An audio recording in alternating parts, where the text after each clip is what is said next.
Assalamualaikum warahmatullahi wabarakatuh. Alhamdulillahi rabbil alamin. Wa afdhalus salati wa tammut taslim ala sayyidina Muhammadin wa ala alihi wa sahbihi ajma'in.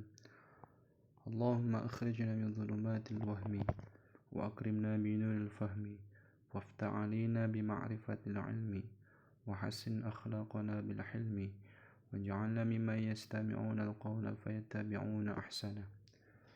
قال المؤلف رحمه الله تعالى ونفعنا به وبعلومه في الدارين آمين. اللهم صل وسلم وبارك على سيدنا Muhammad wa ala ali sayyidina Muhammad. Dalam penjelasan sebelumnya kita sudah mempelajari bahwa hadis yang diriwayatkan Abu Hurairah terkait asbabun nuzul ayat innaka la tahdi man ahbabta itu terdapat sanad atau terdapat perawi yang lemah. Nah, kemudian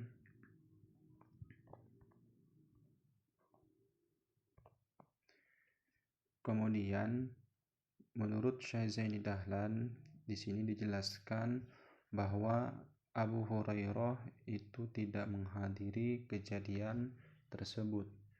Ya, karena Abu Hurairah itu masuk Islam pada tahun 7 Hijriah. Nah, kemudian ya kata Syekh Zaini Dahlan, ya kalau memang ingin dipaksakan hadis tersebut itu merupakan asbabun nuzul innaka la tahdi man ahbabta, maka perawinya itu adalah Ibnul Musayyab. Nah, sedangkan telah dibatalkan dalam pembahasan sebelumnya. Nah, kemudian andaikan memang itu hadis Abu Hurairah, maka itu berstatus mursal karena memang Abu Hurairah ada beberapa hadis yang beliau mengirsalkan hadis tersebut kepada Kanjeng Nabi, padahal beliau tidak mendengar secara langsung dari Kanjeng Nabi melainkan dari sahabat yang lain. Dalam konteks ini terkait tentang kisahnya Abu Thalib, beliau mendengar dari Fadl bin Abbas, tidak mendengar langsung. Beliau itu tidak mendengar secara langsung, sebagaimana pernah beliau menyampaikan terkait orang yang berjunub, kemudian pada saat subuh dia belum mandi, maka tidak sah puasanya. Nah, itu adalah salah satu dari hadis yang beliau irsalkan langsung kepada Kanjeng Rasul. Padahal Abu Hurairah tidak pernah mendengar secara langsung, melainkan beliau mendengar dari Fadl bin Abbas. Tapi beliau menisbatkan hal itu kepada Nabi, seperti itu. Nah, kemudian dalam penjelasan selanjutnya ada satu faidah. Faidatun, ini adalah satu faidah, bayanu anna hunaka ahaditsa fis sahihaini.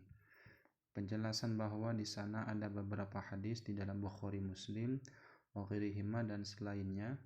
Za'amu fiha anna hunaka ayatin nazalat fi fulanin, bahwa di sana ada beberapa ayat yang turun kepada si fulan atau turun untuk beberapa hadis tertentu, padahal pada faktanya bukan seperti itu. Walaysa amru kadzalik. Yang pertama, hadis ini diperuntukkan untuk ayat tertentu padahal bukan seperti itu. Diperuntukkan untuk si fulan padahal bukan seperti itu. Ja'a fil Bukhari, datang satu hadis di dalam Bukhari bahwa anna ayata wa syahida syahidum min bani Israil ala mislihi fa amana wastakbartum. Ayat wa syahida syahidun di dalam Bukhari yaitu dikatakan nazalat fi Abdullah bin Salam al-Israili. Jadi min bani Israil telah menyaksikan seorang saksi dari kalangan Bani Israel. Yang dimaksud seorang saksi tersebut adalah Abdullah ibn Salam. Nah, padahal bukan seperti itu, bukan Abdullah bin Salam. Jadi ayat tersebut bukan diturunkan untuk Abdullah ibn Salam, bukan. Yang dimaksud syahidu min bani Israil bukan Abdullah ibn Salam. melainkan nanti di sini dikutip bagaimana kenapa alasannya itu bukan Abdullah ibn Salam.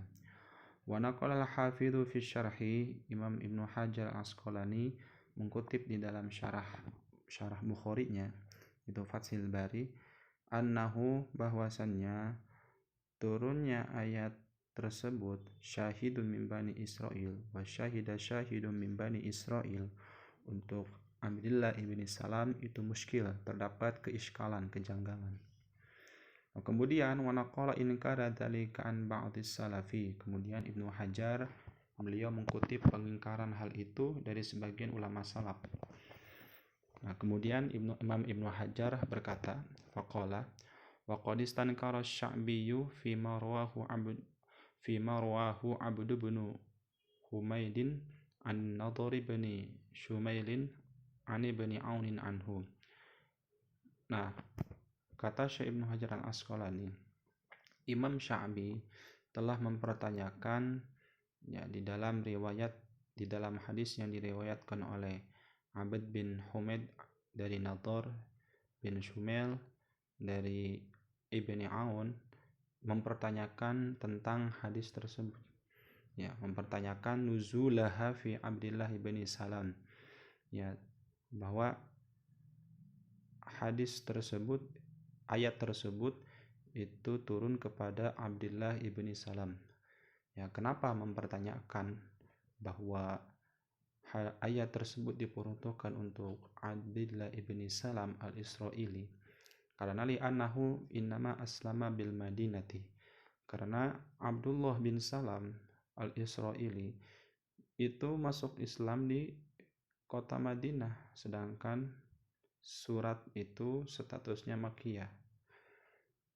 Jadi mustahil, tidak mungkin ayat tersebut diturunkan untuk Abdullah ibn Salam. Summan qala tamahulan maradudan fi ta'wili dzalika. Kemudian Imam Ibnu Hajar mengkutip beberapa alasan yang tertolak di dalam mentakwil hal tersebut. Jadi mentakwil bahwa ayat tersebut diturunkan kepada Abdullah ibn Salam al-Israil. Kemudian yang dikritik lalu ditakwil. Wa qala Ibnu Katsir, kemudian Imam Ibnu Katsir berkata di dalam tafsirnya, fa inna hadhil ayata makkiyatun nazalat qabla islami Abdullah ibn Salam. Menurut Imam Ibnu Katsir di dalam tafsirnya bahwa ayat ini statusnya ayat Makkiyah yang turun sebelum masuk Islamnya Abdullah ibn Salam. Itu. Jadi mustahil ayat tersebut wa syahida syahidun min bani Israil itu diturunkan untuk Abdullah ibn Salam al-Israili. Karena ayat ini statusnya Makkiyah, turun sebelum masuk Islamnya Abdullah ibn Salam. Nah, kemudian wal hadisu fi fadail ibn Salamin batilun indana la yasihhu.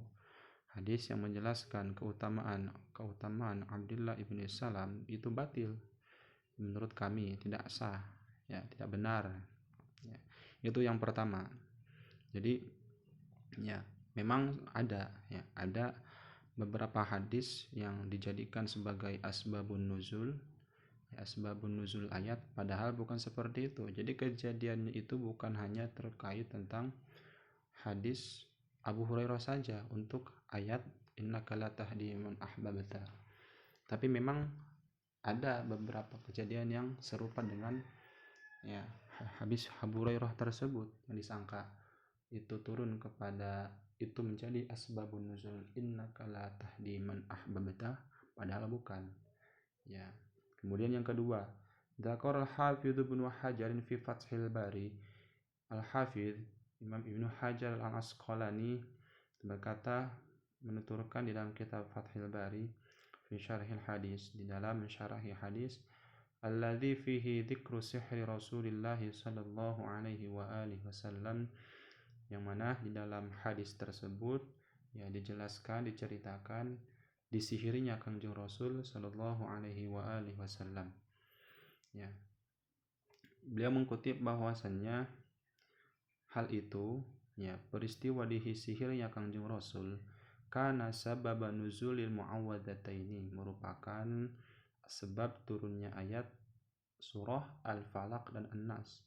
Ini sangat masyhur di kita bahwa surah Al-Falaq dan An-Nas adalah surah yang diturunkan pada saat Kangjeng Nabi mendapatkan sihir atau disihir. Nah, menurut Syekh Zaini Dahlan, wa hadza ghairu sahihin, ternyata ini tidak benar. Ya, kata Syekh Zaini Dahlan. Ya annal muawwadataini makiyatani wa qadiyatus sihri madaniyatun. Ya karena surah Al-Falaq dan surah An-Nas itu statusnya makiyah. Nah, sedangkan kejadian Kanjeng Rasul sihir itu berstatus madaniyah. Maka tidak bisa dikatakan surah Al-Muawwadataini asbabun nuzulnya adalah Kanjeng Rasul itu disihir. Nah, kemudian ada dalam pembahasan selanjutnya beberapa hadis yang mereka menuturkan di dalamnya bahwa Abu Thalib itu mati di dalam kekafiran. Baqiyatul ahadits wallahu a'lam bissawab. Naktafi bihadzal qadar wallahu al-muwaffiq ila aqwamit thoriq. Wassalamu alaikum warahmatullahi wabarakatuh.